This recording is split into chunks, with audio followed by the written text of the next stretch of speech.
In every generation, hearts have turned to the Psalms for comfort, strength, and truth. These sacred songs, written through David's tears and triumphs, have carried the weary through valleys and lifted the broken toward hope. They are more than poetry. They are a window into the human soul wrestling with God, finding faith in fear and peace in pain. When you listen closely, you don't just hear David's voice, you hear your own prayers echo through time. Blessed is the man that walketh not in the counsel of the ungodly. Begin Psalm 1, a declaration that happiness isn't found in worldly wisdom, but in the quiet delight of God's law. The psalmist paints a picture of stability, a tree planted by rivers of water, unmoved by drought or storm. This is the image of a life rooted in God, nourished in secret, flourishing in season. When everything around you shakes, the question remains, where are your roots? Psalm 2 reminds us that though nations rage and people plot in vain, God still reigns. In times when power seems to belong to the corrupt and chaos appears to rule, David's words whisper the truth. He that sitteth in the heavens shall laugh. The world may rebel, but God's authority never trembles. What feels like disorder is often divine design, the shifting of kingdoms to reveal who truly holds the throne. In Psalm 3, David is surrounded by enemies and fear. Lord, how are they increased that trouble me? He cries, yet he follows with a statement of unshakable faith. But thou, O Lord, art a shield for me when you're outnumbered, overwhelmed, and overlooked. Remember that protection is not the absence of attack, but the presence of God in the midst of it. He lifts your head when you can't lift it yourself. In the stillness of Psalm 4, David speaks to the restless heart. Stand in awe and sin not. Commune with your own heart upon your bed and be still. The world teaches us to run faster, to chase more, to never stop. But God whispers, slow down, be still. Peace is not found in more activity, but in more awareness of His presence. Sometimes the greatest act of faith is to rest in what you cannot yet see. Psalm 5 reminds us that morning is holy ground. My voice shalt thou hear in the morning, O Lord. In the morning will I direct my prayer unto thee. David begins his day not with worry, but with worship. The first voice he listens to is not his fear, but his Father. Each new sunrise becomes an altar, a reminder that God hears, God sees, and God leads. When your mornings feel heavy, lift your prayer like David did, and let hope rise with the dawn.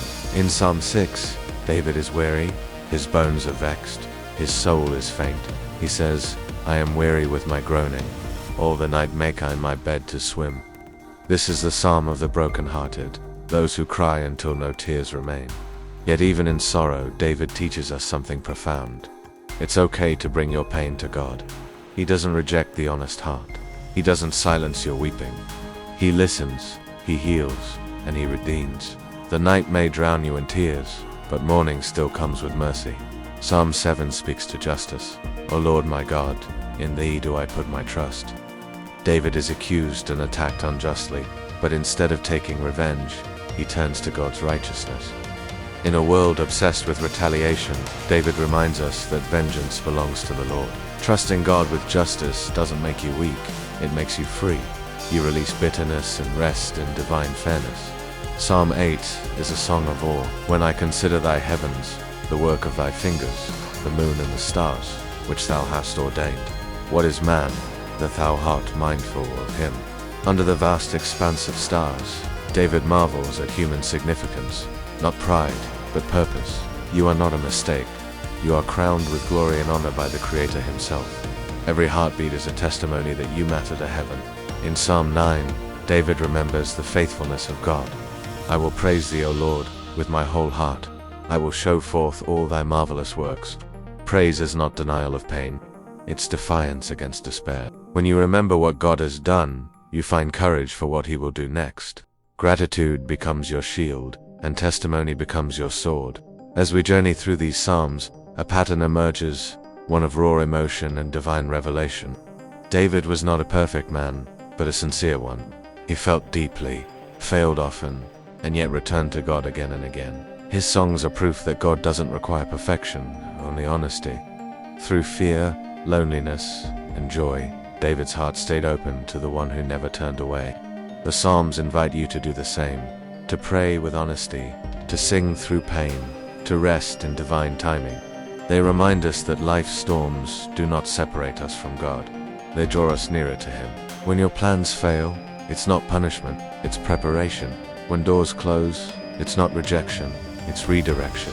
What feels like loss may be the seed of newness, so tonight, let Psalm 4 guide your stillness. Tomorrow morning, let Psalm 5 shape your prayer.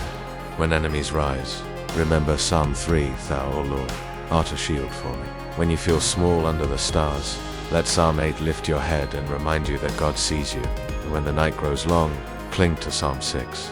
Weep if you must, but know that joy comes in the morning. The Psalms are not ancient history.